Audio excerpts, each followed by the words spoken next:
La charte de l'investissement a permis de drainer un nombre important d'investissements privés, qu'ils soient portés par des PME, des grandes entreprises, des locaux, des entreprises internationales.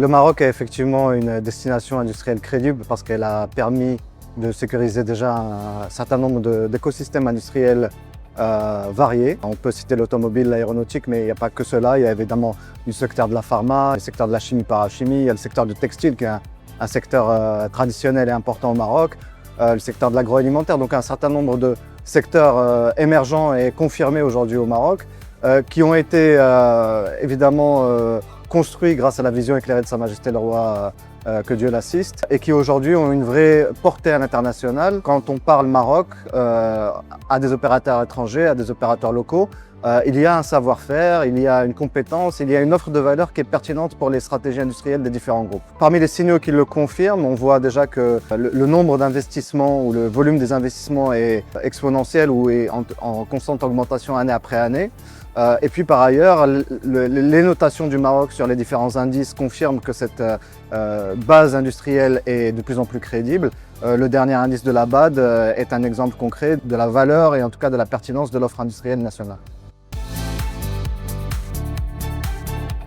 La charte de l'investissement est en vigueur depuis 2023 et elle a permis de drainer un nombre important d'investissements privés, qu'ils soient portés par des PME, des grandes entreprises, des locaux, des entreprises internationales. Ce qu'elle a permis par ailleurs, c'est de diversifier l'implantation ou la territorialisation de ces projets. Donc on voit qu'il y a un certain nombre de secteurs qui sont adressés, de territoires qui sont nouvellement adressés. Et donc les chiffres que nous suivons avec le ministère de l'Investissement confirment cette tendance et des réalisations concrètes qui ont été permises par cette charte de l'investissement. On peut citer notamment le projet de Gotion High-Tech dans la batterie, on peut citer le projet de Sunrise dans le textile, on peut citer le projet de Safran à la fois dans les moteurs aéronautiques mais également dans les trains d'atterrissage.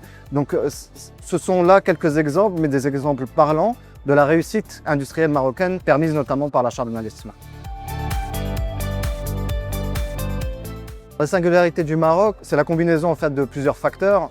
On va dire qu'il y a évidemment la vision du Maroc sur le long terme et on peut saluer encore la vision éclairée de Sa Majesté qui permet à travers le nouveau modèle de développement et les autres orientations de Sa Majesté d'avoir une trajectoire qui est crédible aux yeux des investisseurs. C'est sa stabilité politique et macroéconomique, c'est son pool de talents, c'est sa politique industrielle, c'est sa politique énergétique également et c'est aussi sa proximité avec les principaux marchés internationaux, l'Union européenne, les États-Unis, le continent africain qui est un marché d'avenir.